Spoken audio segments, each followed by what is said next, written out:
Zuckerberg doesn't have a taste for opulence, especially when it comes to cars, clothes, and travel. It seems like this is a trend common with other tech entrepreneurs.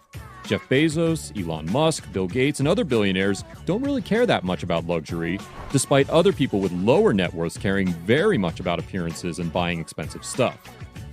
He does, however, have an affinity for developing his real estate portfolio. At the end of the day, no matter how much Zuckerberg spends in luxuries or things that don't really make any sense, it is very hard for him to lose all of his money while he's alive because he makes too much in 1 minute. His net worth is even higher than some countries' GDP. Combined, Zuckerberg's net worth is greater than the combined gross domestic product of Jordan, Nicaragua, and Barbados. And he earns much more than that on his own. Jordan's GDP is about 46.9 billion US dollars. Nicaragua's is 15.4 billion US dollars, and Barbados is 5.5 billion US dollars. In 2018, Zuckerberg earned roughly $1.7 million an hour. It took Zuckerberg less than an hour and a half to earn what the average American man with a bachelor's degree will earn in his lifetime, $2.2 million. Even though, ironically, Zuckerberg dropped out of college. In fact, in less than 2 minutes, Zuckerberg makes what it takes the full-time median U.S. worker a year to earn, $48,328, which is why he's so rich. The final nail in the coffin we're going to provide as a statistic is probably the most alarming one of them all. Zuckerberg could give every single living person in the U.S. $100 and still have more than half of his $82.6 billion net worth left over. Mark Zuckerberg can allow himself to live off an annual salary of $1. He previously made a reported $770,000 from his Facebook salary and bonuses, but he slashed his salary to its current rate in 2013. That means a huge chunk of his wealth is tied to Facebook stock, of which he owns quite a lot of. Let's talk a bit about how he spends his fortune in charities and business ventures across the world. Let's begin by talking a bit about his real estate portfolio, as despite his frugal lifestyle, Zuckerberg does enjoy buying a lot of real estate. He purchased the Crescent Park neighborhood home in May 2011 for $7 million. He also dropped more than $59 million on 2 adjacent Lake Tahoe properties, and also owns properties in Palo Alto, San Francisco, and his own personal island. Yeah, you heard us completely right. He also owns quite a big piece of land in Kauai, an island in Hawaii. Back in 2014, Zuckerberg purchased a 750-acre property on the north shore of the Hawaiian island of Kauai.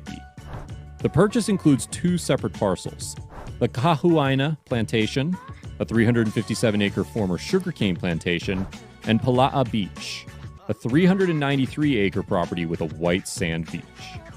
Zuckerberg paid a reported $100 million for both properties, although a source told Forbes at the time that he plans to build just 1 home, and has since spent another $45 million to purchase additional land on the island. Collectively, Zuckerberg has purchased 10 properties, though he has a knack for also buying surrounding properties to ensure his privacy. He bought 4 homes surrounding his main Palo Alto residence and a stake in a beach adjacent to the plantation he purchased in Kauai. Zuckerberg and Chan are very well-known philanthropists, donating most of their vast wealth to good causes. And one of the major philanthropic acts includes signing the Giving Pledge. The Giving Pledge is a commitment by the world's wealthiest individuals and families to dedicate the majority of their wealth to giving back. Bill and Melinda Gates launched the pledge with Warren Buffett in 2010, asking signatories to donate a majority of their wealth to charity either during their lifetime or in their will. Mark Zuckerberg announced in 2015 that he intended to give away 99% of his Facebook shares, then valued at $45 billion during his lifetime. Zuckerberg and his wife, Priscilla Chan, were some of the first people to sign the Giving Pledge in 2010, and they have focused their philanthropic efforts on education and medical research. Zuckerberg and Chan decided in 2014 to donate $120 million to schools in the Bay Area. 4 years earlier, they had pledged $100 million to the public school system in Newark, New Jersey. Through the Chan-Zuckerberg Initiative, which was founded in December 2015 to advance the couple's goals in healthcare and education, the pair also pledged to donate at least $3 billion over the next decade to cure all disease by the end of the 21st century. Zuckerberg is famous for his passion for driving relatively cheap cars, as he was seen driving a car Acura TSX, Honda Fit, valued at less than $30,000, and was spotted driving a Volkswagen Golf GTI, a car that costs about $30,000. But that does not mean that he has not spent money on at least one sports car. A car, Pagani Huayra Italian, which was priced at about $1.3 million. He also spends a bit of his money on family traveling. Zuckerberg and Chan met with the Pope at the Vatican, and he used more than $1 million in Facebook money for personal travel in 2018, making it the most expensive year to date. While in Europe, he posted photos of his 7th anniversary celebration with Priscilla Chan at the Parthenon in Athens. And in May 2019, he visited Paris to meet French President Emmanuel Macron.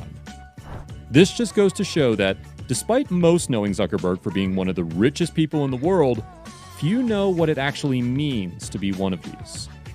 His net worth is impressive at his young age, and he has amassed quite a sizable fortune that his family won't be depleting anytime soon. Did you know? When he was 12, he created a messaging program that his father used in his dental office, allowing the receptionist to notify him of new patients without yelling across the office. The name of this app was Zucknet. It is considered a primitive version of AOL's Instant Messenger, which came out the following year. He's been so good at coding that big companies even approached him before he even entered college to buy his programs. More specifically, when he was a senior in high school, he created an app called Synapse Media Player, an MP3 player that kept track of the users' favorite songs and made playlists based on their choices. Essentially, an early Spotify or Pandora. Mark Zuckerberg also attended high school at Phillips Exeter Academy, a private school in New Hampshire. During his time there, he was approached by several companies with job offers, including AOL and Microsoft, before he even graduated high school. But Zuckerberg turned them all down. Microsoft sought to acquire the company and its founders. But instead of working for the Seattle tech giant, Zuckerberg and co-creator Adam D'Angelo, who went on to found Quora, got a patent for the tech and went to college instead. Terry Semel, the former CEO of Yahoo, who reportedly offered Zuckerberg that sum, told The New Yorker that he'd never met a person who would turn down a $1 billion offer. When he offered Mark the large sum that would instantly turn him into a billionaire back in 2006, he turned it down, saying that Facebook was his baby and that he wanted to keep growing it and running it. Considering his current net worth, it seems like Mark was right about growing his company on his own. Thank you for staying with us. Don't forget to leave us a like, share this video with your friends, and also subscribe to our channel to receive more engaging business content like today's video. And if you want to be a part of our giveaway, remember to comment the hidden message. The winners are announced on our Instagram page.